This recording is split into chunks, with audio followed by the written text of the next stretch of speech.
of Kathleen Cameron and a group of other 3 students that went that Saturday and Sunday went to Washington to cover the demonstration of a Korean group of citizens, American citizens of Korean descent, I assume, and refugees that were protesting for a particular reason. Now, would you like, please, to illustrate a little the reason why these people were protesting? Well, March 1st is the anniversary of the Declaration of Independence in 1919, when they declared themselves independent from somebody. And then they did it again when the Japanese had control of Korea on March 1st also, for which some people were executed. And on March 1st, some people were executed in Korea, right? Yeah, for... when? What year was that? Do you remember the year that this was, I think it was either in the 30s or 40s. In the 30s or 40s? Well, you better be a little bit more accurate about this type of information. I'm a little more up on the more recent stuff. And South Koreans do not want to become a communist country. And I know that they would resist that as much as they possibly could. And they have a, it's a very civilized country. I believe that Mr. Bertella has another question, please. Yeah, I think if he was doing it through the aid also, poor people would probably feel that first. They'd be the first to not get funds or the food the one of the time. I mean, I'm not really sure if I understand what this demonstration is supposed to be. Is this kind of demonstration asking our government to stop the hate and remove the troops or not? Are these the 2 main points? I don't have a copy of the demands. I'm not prepared for this news conference or whatever it is. Well, that's all right, because Mr. Bertella, now our troops in South Korea are there presumably to preserve order. Now, preserving order implies to keep in power who is in power, okay?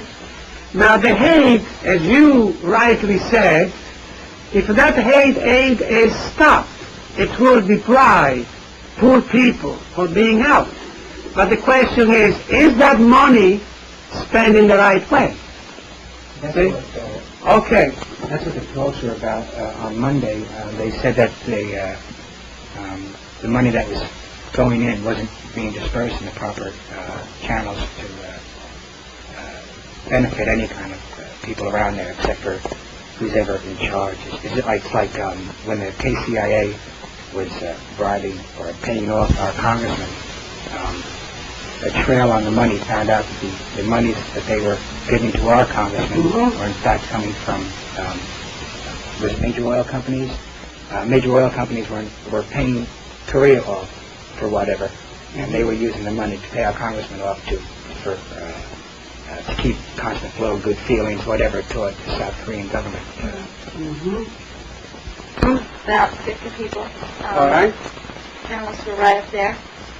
We decided beforehand that we would listen to the speeches at key moments that sounded like they were going to be good. We would film a segment of that, and pan the audience who's there and all this kind of stuff. How interested are people? All this.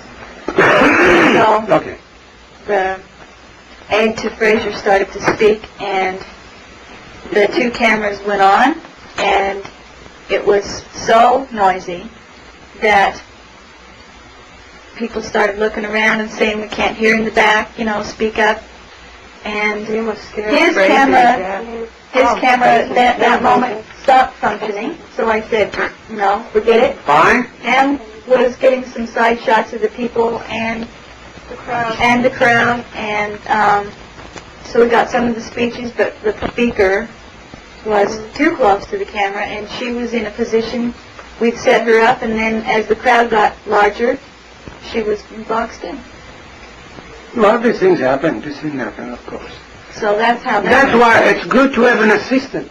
Right. You see, that is very close to you, keeps the people away. If it's questioning over the camera, camera person to back up, can guide the camera operator so that he doesn't have any kind of accident, and he can maintain the good frame. I the other camera had worked, the way we were going to do it, we were both filming the same thing at the same time. Yes. And we thought we could edit it, Intercut, yes, intercut it correct. with the yes. crowd and the speaker. Uh-huh.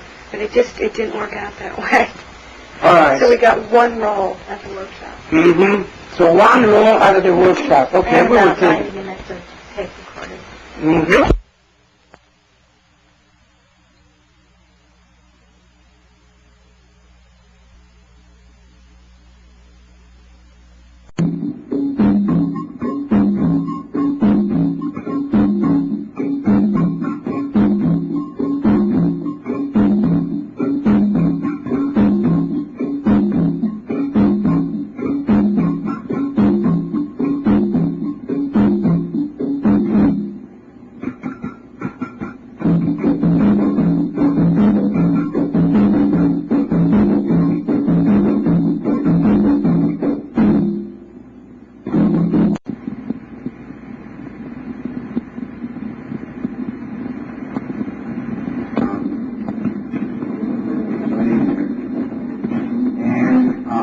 Please come right on around, though.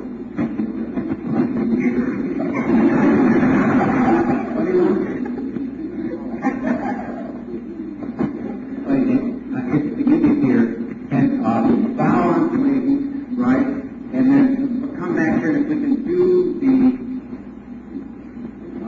the concept, if you could go to stand, like do one circle and then off.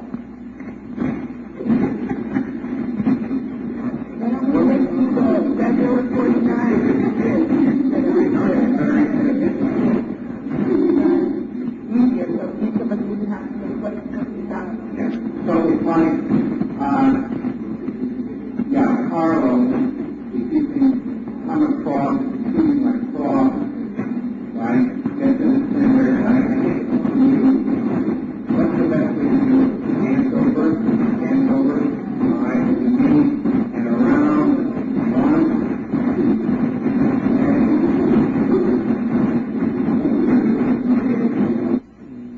George, Jack, you want to put everybody else in front of you down, then go down? No, you come out, you get a place,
open on that. Yes. We on? Good evening. We're with Jeff Torborg, who's the coach right now with the Cleveland Indians. First of all, I want to ask you about the game. What do you think of your opposing team? Well, they look good to us. Everybody looks good that comes with the other uniform on, especially for the old guys that are over the hill for our side, you know. How long have you guys been organizing the team, Ken? Well, I organized the team 6 years ago in order that we don't have any promoter involved in the middle. We as ball players handle it. And it makes for a smoother operation where we don't have any problem where somebody's just in it for money. We enjoy playing. We make a little money out of it, and the school hopefully makes some money out of it. But basically, to answer your question, 6 years we've been at it this way under this situation. Same players, or you variate players? Well, we turn over players naturally because the older guys slide out, except some of the coaches who keep their fingers in the pie. But basically, we have the same guys. Roy and Gene and I and Johnny Briggs have played for all those 6 years together. And then we had other guys, stars like Chris Chambliss, Jim Spencer, people like that.